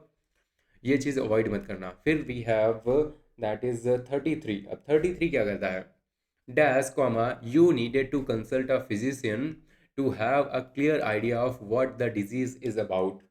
क्या होना चाहिए, हम ये कह रहे हैं कि तुम्हें डॉक्टर से कंसल्ट करना चाहिए था। इस डिजीज के बारे में डॉक्टर से कंसल्ट करना चाहिए था। हम क्या बोलेंगे, in that case, in these case, और लाइकवाइज और हेंस फोर्थ। अब देखो क्या है, इन दीज केस तो आपका नहीं होगा, ये आपका ग्रामेटिकली गलत हो गया ना। इन दीज केसेस होना चाहिए या फिर इन दिस केस होना चाहिए, इन दैट केस होना चाहिए, तो ये तो आपका गलत हो गया। लाइकवाइज का मतलब होता है सिमिलरली, तो ये भी यहाँ पर गलत हो जाएगा। हेंस फोर्थ फोर्थ का मतलब होता है कि अब से फ्यूचर में, अब से फ्यूचर में, यू नीडेड टू कंसल्ट, हम कह रहे हैं कि यू नीडेड टू कंसल्ट, तुम्हें करना चाहिए था, और अब फ्यूचर में हम क्यों बोलेंगे, तो ये भी आपका गलत हो जाएगा, राइट। तो हम बोलेंगे इन दैट केस, उस केस में, एक्चुअली उस केस में आपको डॉक्टर को कंसल्ट करना चाहिए था। ये देखो सही सेंस दे रहा है, क्यों। चलो नेक्स्ट वन। नेक्स्ट है आपका 30। 30 क्या कहता है? 30 कहता है the difference is that, the difference is that I have been fortunate to find a career that I love and dash, comma, I am getting paid reasonably for it. अब यहाँ पर ये कह रहे हैं कि मुझे एक ऐसा करियर मिला जो मुझे पसंद है, एंड मुझे उसका पैसा भी मिल रहा है, राइट। तो यहाँ पर ब्रीफली होगा, ब्रॉडली स्पीकिंग होगा, व्हाट इज़ मोर, और इन कंक्लूजन क्या होगा। तो ये कहना है कि यहाँ पर मुझे एक ऐसी चीज़ मिली है जो मुझे पसंद था, पहली बात तो, और यहाँ पर दूसरा मुझे उसका पैसा भी मिल रहा है। तो आप समझ सकते हो यहाँ पर ब्रॉडली स्पीकिंग होगा। ब्रॉडली स्पीकिंग होता है मतलब जनरली, जनरली यहाँ पर कोई बात नहीं हो रही, शॉर्ट में भी बात नहीं कर रहा, कंक्लूजन भी नहीं देगा देगा यहाँ पर बोलेगा और भी, यहाँ पर ऊपर से, है ना, ऐसे हम बात करते हैं, ऊपर से मुझे पैसा भी मिल रहा है, तो ये तो बढ़िया बात हो गई, है ना। पॉजिटिव पॉइंट यहाँ पर ऐड किया जा रहा है एक, clear. Then we have 34। So 34 देखते हैं। 34 में है आपका dash, in the year ago period the current account deficit stood at 1.3 billion US dollars और 0.2% of the GDP। क्या होना चाहिए? हम्म क्या यहाँ पर पार्टिकुलरली होना चाहिए, नोटेबली, सीरियसली, अननोविंगली? क्या होना चाहिए? यहाँ पर ये कह रहे हैं कि मतलब एक इम्पॉर्टेंट पॉइंट है उसे हाईलाइट कर रहे हैं, राइट। एक इम्पॉर्टेंट पॉइंट है, कह रहे हैं कि यहाँ पर जो आपका करंट अकाउंट डिफिसिट था वो ऐसा था। अगर किसी चीज़ को यहाँ पर इम्पॉर्टेंट चीज़ को यहाँ पर फोकस में लाया जा रहा है, अगर एक इम्पॉर्टेंट पॉइंट है उसको यहाँ पर फोकस में लाया जा रहा है, देन वी कैन से आपका नोटेबली है वो यूज़ होना चाहिए। नोटेबली का मतलब होता है इम्पॉर्टेंटली, खास तौर पर कि लास्ट टाइम ऐसा था, क्लियर है ना। इस तरीके से आप इस चीज़ को यूज़ करोगे। और पार्टिकुलरली का मतलब ये होता है कि स्पेशली, तो स्पेशली आप यहाँ पर नहीं बोलोगे। पार्टिकुलरली का मतलब होता है जब आपके सामने 5-6 चीज़ें होती हैं ना, बहुत सारी बड़ी सिचुएशन होती है, उसमें से आप छोटी सी सिचुएशन को पिक करते हो, और ऐसा कुछ यहाँ पर हो नहीं रहा है। हम्म चलो नेक्स्ट वन। नेक्स्ट है आपका 31। 31 की बात करते हैं, क्या है ये? है आपका dash, the government of India has followed the policy of trying to improve relations with its neighbours. क्या होना चाहिए? पार्टिकुलर, नोविंगली, या फिर अदरवाइज, और इन जनरल। तो आपको मैंने पहले ही बताया, ये आपका पार्टिकुलर जो है ये आपका एडजेक्टिव हो गया। एडजेक्टिव कभी भी इस तरीके से यूज़ नहीं होते, आपको एडवर्ब यूज़ करनी पड़ती है। पार्टिकुलरली अगर होता तो हम सोच भी सकते थे, लेकिन ये तो हम नहीं जाएंगे इसके पीछे, राइट। नोविंगली आपका हो सकता था, the government of India has followed the policy of trying to improve relations. अब क्या यह जानबूझकर, ऐसा हम कुछ बोलेंगे कि जानबूझकर गवर्नमेंट ऑफ इंडिया ऐसा कर रही है? ऐसा कुछ नहीं है। अदरवाइज, वरना, अब वरना की बात भी नहीं है। इन जनरल, है ना, in general the government of India has followed the policy of trying to improve relations with its neighbours, that's it. अब ये थोड़ा लॉजिकल भी लग रहा है। Then we have 35। अब 35 की बात करते हैं। ये है dash, the records have been completely undermined by shoddy bookkeeping. अब ये शॉडी क्या होता है?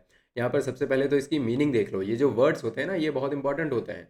ये कई बार यूपीएससी यहाँ पर इसने पूछा है, अगली बार वोकैब में डाल देगा, इसकी मीनिंग आपसे पूछ लेगा। तो इसका मतलब होता है जब कोई चीज़ बड़ी ही घटिया क्वालिटी की होती है ना, हम यहाँ पर हिंदी में ही लिख देता हूँ, ठीक है। जब यहाँ पर हम कोई भी चीज़ यहाँ पर घटिया क्वालिटी की बात करते हैं तो हम बोलते हैं शॉडी, राइट। तो उसे हम शॉडी बोलते हैं, शॉडी बुक कीपिंग। तो यहाँ पर बिकॉज ऑफ होगा, as such, forever, hence. अब अगेन मैंने बताया कि बिकॉज ऑफ के बाद में आपको यहाँ पर एक्चुअली कॉमा नहीं लगाना पड़ता, है ना। यहाँ पर आपको नाउन या फिर नाउन फ्रेज लगाना होता है, एज सच, इसलिए, किस लिए, कोई रीज़न बताया? नहीं बताया, छोड़ दो इसे। एज सच का मतलब क्या होता है? एज सच का मतलब होता है इसलिए। तो इसलिए कि यहाँ पर कोई बात ही नहीं हुई है, तो छोड़ दो इसे। फॉर एवर, हमेशा, हमेशा की बात नहीं है। हेंस हम कह सकते हैं। हेंस आपका जो होगा आपका देयर फॉर, राइट। हेंस आपका हो सकता है देयर फॉर। तो यहाँ पर देखो एक चीज़ समझना, जैसे कि लिए एज सच का मतलब भी इसलिए होता है, देयर फॉर होता है, हेंस का भी मतलब होता है, but hence would be more correct, right. Hence would be more correct क्योंकि ज़्यादा यहाँ पर फॉर्मल सेंस देता है। Hence the records have been completely undermined by shoddy bookkeeping. चलो अब हम नेक्स्ट सेट की बात करते हैं जो अगेन आपका एनडीए में ही पूछे गए थे। ये आपके लास्ट 10 क्वेश्चंस हैं, इनकी बात करते हैं, है ना। तो यहाँ पर क्वेश्चन नंबर 26 क्या कह रहा है?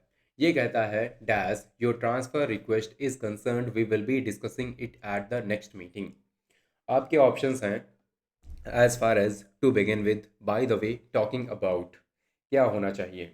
हम्म तो हम उससे पहले देख लेते हैं कि इसकी मीनिंग क्या है। ये कहना चाह रहे हैं कि जहाँ तक तुम्हारी ट्रांसफ़र रिक्वेस्ट का सवाल है, हम नेक्स्ट मीटिंग में इसको डिस्कस करेंगे, है ना। ऐसी बात हो रही है। अगर ऐसा कह रहे हैं तो यहाँ पर क्या कहेंगे कि as far as your transfer request is concerned we will be discussing it at the next meeting. Clear? To begin with ऐसा कुछ नहीं होगा, बाय द वे नहीं होगा, है ना। Bye the way your transfer request is concerned कोई sense नहीं बना रहा, right.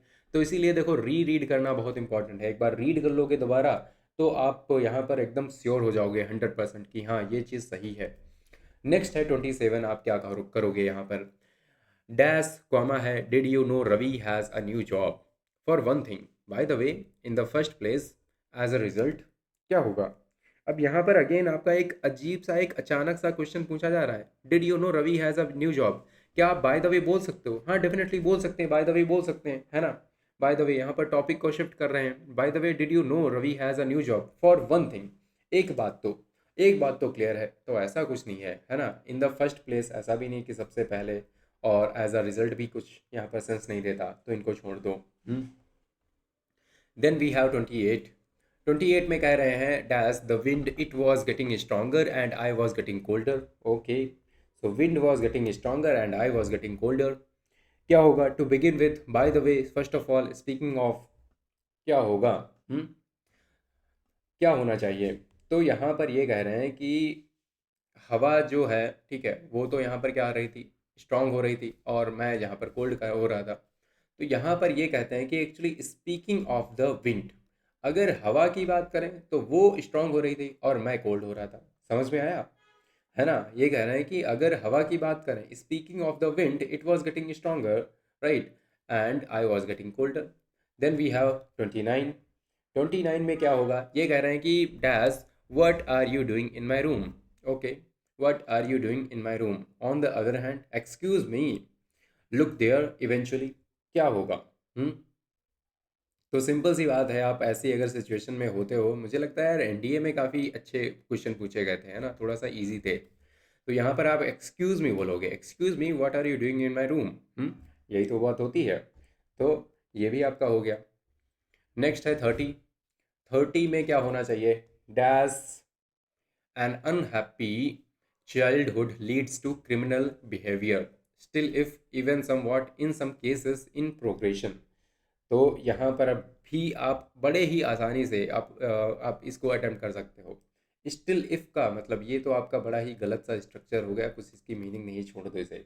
Even some what, again आपका बड़ा ही गलत सा स्ट्रक्चर ही गलत कर देना है ना। प्रोग्रेशन में, प्रोसेस में ऐसा कुछ नहीं है। इन सम केसेस, कुछ केसेस में एक्चुअली क्या होता है कि अनहैप्पी चाइल्डहुड जो होता है वो क्राइम तक ले जा सकती है। Right. Next 31।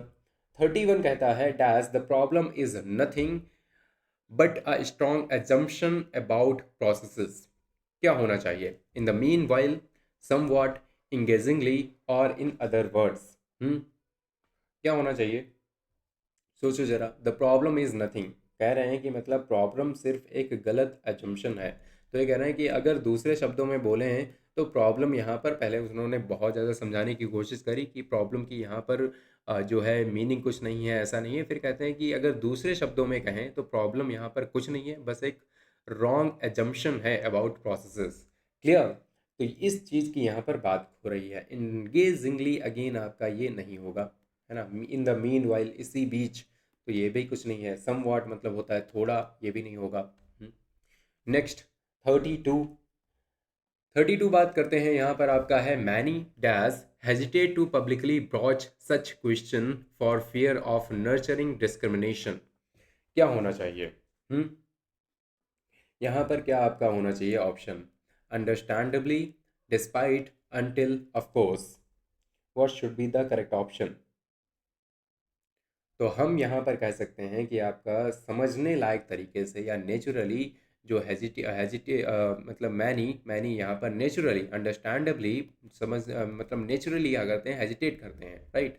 Brooch such question for fear of nurturing discrimination despite until, of course ये नहीं होने चाहिए, मतलब एक नेचुरल है ना, ये चीज़ काफ़ी ज़्यादा नेचुरल है, तो इसको आप नेचुरली भी बोल सकते हैं। क्लियर। नेक्स्ट 33 क्या है, dash one notes that in the 19th century an important development of reflection and questioning gained momentum. So particularly speaking, generally speaking, otherwise of course, क्या होना चाहिए? So हम कहते हैं one notes that in the 19th century an important development of reflection. So general observation यहाँ पर दिया जा रहा है कहीं ना कहीं. So generally speaking हम कह सकते हैं generally speaking one notes that in the 19th century an important development of reflection and questioning gained momentum. अब ये हैं आपके लास्ट क्वेश्चंस, चलो इन्हें अटेम्प्ट करो। 34 क्या कहता है, 34 कहता है आपका dash comma the situation has completely transformed from the past few years. क्या होना चाहिए, सम वॉट, बिलीवेबली, दस या फिर प्रीडोमिनेंटली। क्या होगा सही option? So the situation has completely transformed over the past few years. So the situation has क्या होना चाहिए, सम वॉट, बिलीवेबली, दस या फिर प्रीडोमिनेंटली। तो हम देखते हैं, आप यहाँ पर बोलोगे दस। The situation has completely transformed over the past few years. Somewhat मतलब होता है आपका थोड़ा सा, तो ये भी नहीं होगा, राइट। बिलीवेबली मतलब बिलीवेबल तरीके से, हाँ भरोसा किया जा सकता है। प्रीडोमिनेंटली का मतलब होता है आपका मोस्टली। तो आप यहाँ पर इसको ना यूज़ करके फिर सेंटेंस को पढ़ो, आपको मतलब निकल रहा नहीं निकलेगा, है ना। तो यहाँ पर कहीं ना कहीं the situation has completely transformed मतलब कम्प्लीटली ट्रांसफॉर्म्ड एक रिजल्ट की बात हो रही है, रिजल्ट की या कंक्लूजन की बात हो रही है, तो इस तरीके से आप 10 यहाँ पर यूज़ करोगे। नेक्स्ट वी हैव 35 है dash the committee is of the opinion that all academic matters will be discussed in the executive body meeting. क्या होना चाहिए सही ऑप्शन आपका? Committee is of the opinion that all academic matters will be discussed, hence, but later, although. Although का मतलब होता है आपका कहीं ना कहीं कॉन्ट्रास्ट दिखाने का, राइट। यद्यपि आपका इंग्लिश में कहते हैं, हिंदी में कहते हैं यद्यपि, तो ये आपका यहाँ पर नहीं होगा। लेटर मतलब बाद में, बट मतलब लेकिन, तो हैंस कहते हैं, हैंस यहाँ पर, हैंस मतलब देयर फॉर। तो यहाँ पर कुछ भी यहाँ पर मैटर हुआ होगा, उसकी वजह से कहते हैं कि इसलिए committee is of the opinion, मतलब कमिटी ने ये डिसीजन लिया है कि ऐसा हम काम करने वाले हैं। क्लियर बात है, चलो। सो आई होप आपको यहाँ पर चीज़ें जो हैं काफ़ी अच्छे से समझ में आई होंगी, आपने क्वेश्चंस को भी अच्छे से समझा होगा, अटेम्प्ट किया होगा खुद से भी। और लास्ट में अगेन जाते जाते हम अगेन एक गोल्डन रूल की बात करेंगे। अब यहाँ पर आपका गोल्डन रूल क्या होने वाला है, गोल्डन रूल इज़ अबाउट कि डिस्कोर्स मार्कर्स, आप समझ गए होंगे कि भाई ये वोकैबलरी नहीं है ना। अब आपने इतने सारे क्वेश्चंस भी करने के बाद आप समझ लिए होंगे कि ये वोकैबलरी नहीं है, ये आपके ट्रैफिक सिग्नल्स हैं, आपको समझना पड़ेगा किस डायरेक्शन में ये लेके जा रहे हैं, है ना। अगर अब भी नहीं समझे तब यार कब समझोगे। हमने 30 PYQs कर लिए हैं, अगर और भी होते तो वो भी करते, लेकिन अभी तक इतने ही एग्जिस्ट करते हैं, तो इतने ही सही काम चलाओ, राइट। सो मार्कर मतलब आपका है सिग्नल और सेंटेंस है आपकी रोड, राइट। तो ये एनोलॉजी मुझे मिली, मैंने सोचा यही शेयर कर देता हूँ। सो सिग्नल अगर समझे, सो डायरेक्शन आपकी जो है वो क्लियर हो जाएगी। क्लियर। और लास्ट में एक और मैं आपको रूल बताना चाहूँगा, that is again golden rule, कि आपको क्या करना है सोर्स के बारे में, दैट इज़ द न्यूज़पेपर। भाई न्यूज़पेपर यार बहुत ज़रूरी है, बहुत ज़्यादा ज़रूरी है। अगर आपके आने वाले एग्ज़ाम्स जो भी हैं आपके, जैसे CDS हो या फिर आपका NDA हो, दोनों एग्ज़ाम्स के लिए newspaper reading is going to be very very very important. और ये आपको करना ही होगा, क्योंकि इस तरीके के जो सेक्शंस हैं वो बढ़ेंगे, देखना आप, ठीक है। और न्यूज़पेपर जब आप पढ़ते हो तो आप बहुत सारी चीज़ें सीखते हो, है ना। और हाउ टू रीड का भी मैंने एक वीडियो एक्चुअली यहाँ पर इस चैनल पर अपलोड कर रखा है, आपको मिल जाएगा, राइट। मैं डिस्क्रिप्शन में भी दे दूंगा, तो वहाँ से आपको ये चीज़ करनी है कि ये वाला वीडियो भी देखना है कि कैसे एक्चुअली रीड करना चाहिए, राइट। बड़े ही साइंटिफिक और साइकोलॉजिकल तरीके से आपको समझा रखा है। क्लियर। और लास्ट में जाते जाते again I would like to tell you कि ये है मेरा नंबर, दैट इज़ 9264922851। अगर आपका कोई भी सजेशन है या फिर कोई भी डाउट है तो आप मुझे यहाँ पर टेक्स्ट कर सकते हैं, और पीडीएफ देखो यार, इस वीडियो की ज़रूर डाउनलोड करना। आपने देखा होगा, अगर आप यहाँ तक आए हो तो आपने देख लिया होगा कितनी इंपॉर्टेंट है ये पीडीएफ, है ना। रूल्स आपको पता चलेंगे, साथ में आपको सॉल्यूशन भी पता चलेंगे, मीनिंग्स भी पता चलेंगी सारे वर्ड्स की। तो पीडीएफ डाउनलोड कर लेना, लिंक मैं दे दूंगा डिस्क्रिप्शन में, है ना। और इस वीडियो को एक काम कर देना, बस वैसे तो अभी तक नहीं बोला है, लाइक कर देना, राइट, अगर यहाँ तक आए हो।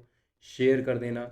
और अगर आप नए हो तो इस चैनल को आप सब्सक्राइब भी कर सकते हो, राइट।